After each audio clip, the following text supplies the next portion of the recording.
no Líbano, está enterrado na cripta da igreja ortodoxa da Rua Vergueiro, aquela grande catedral.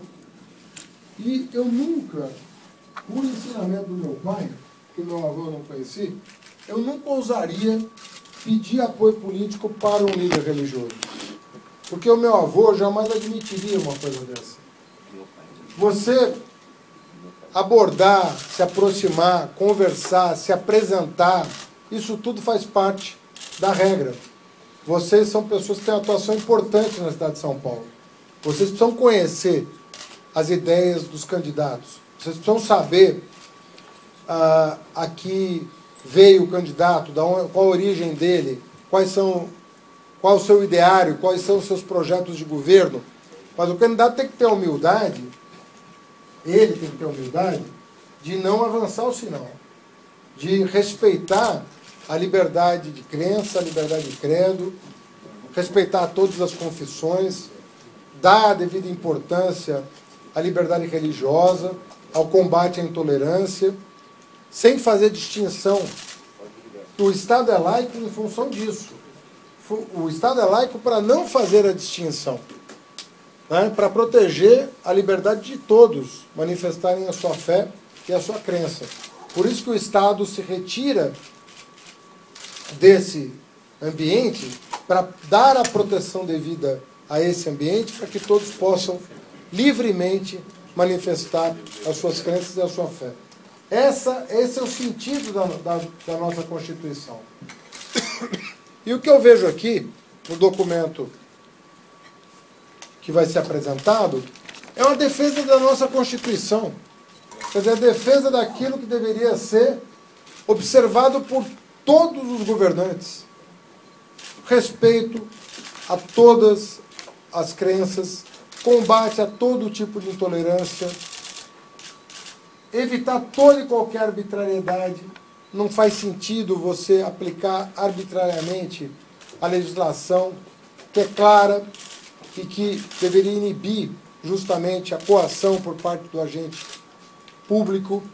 Tudo isso que está aqui soa como um grande avanço em relação àquilo que poderia ser a campanha eleitoral.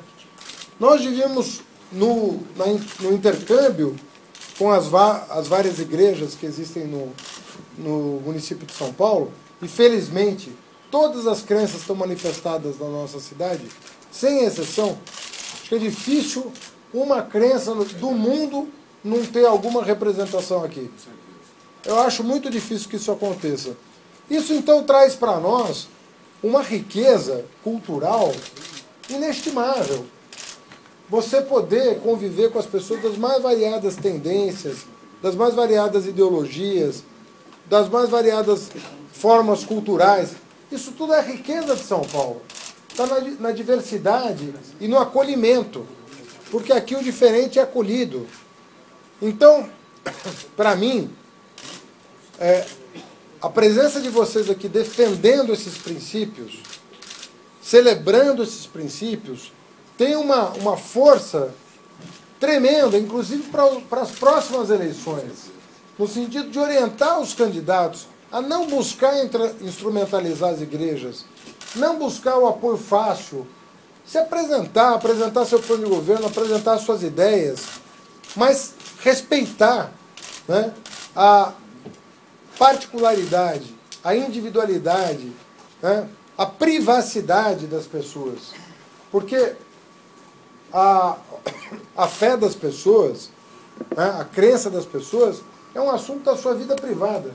E seja qual for a sua crença, a sua fé, ele tem que ter o respeito do poder público. Então não pode ter... Não é isso? E ouve-se falar ainda muito em preconceito na nossa cidade. Né? Eu vejo, por exemplo, que às vezes as pessoas, os evangélicos, sofrem preconceito. Às vezes o negro sofre preconceito. Às vezes a mulher sofre preconceito. Há todo tipo de preconceito ainda na nossa cidade. E nós precisamos trabalhar a cultura da paz, a cultura do amor, a cultura do respeito, porque é isso que vai estabelecer a convivência que vai gerar conhecimento, que vai gerar cultura, que vai gerar produção material e imaterial. É o encontro na cidade livre e seguro que promove a produção da riqueza, tanto material quanto imaterial. E nós temos que estar abertos para isso. Então, no que depender de mim, vocês podem estar seguros de uma coisa. Nós vamos zelar pela paz na nossa cidade. Nós vamos zelar pelo respeito na nossa cidade. E nós sabemos que, às vezes, isso depende de um gesto pequeno, mas que é reconhecido por aquele a quem foi endereçado esse gesto. Às vezes uma perseguição banal, às vezes uma truculência de um agente político, às vezes a incompreensão de um subprefeito, às vezes o não recebimento em audiência de pessoas que congregam milhares ou milhões de outros, esses pequenos gestos constroem uma agenda para a cidade. E nem todo mundo tem essa percepção, nem todo mundo tem essa compreensão. E da minha parte e da parte do meu partido, dos partidos que estão coligados, vocês vão ter o respeito que vocês merecem, a atenção que vocês merecem.